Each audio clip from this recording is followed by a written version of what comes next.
Yo! What's up, February? Kung hi, patchay. Ang vlog natin ngayon mga karod ay may nakita akong kakaiba sa buwan na to.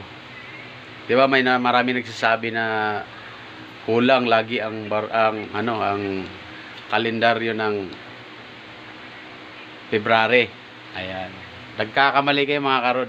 Gusto kong patunayan sa inyo na kumpleto na. Kumpleto na ang February.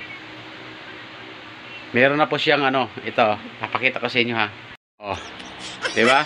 Sino nagsabi sa inyo na kulang ang 13 February? May 30 na ang February. Ayan 29, 30.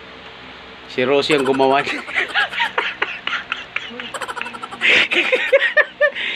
Bago po 'yan. Ayan. 2024, February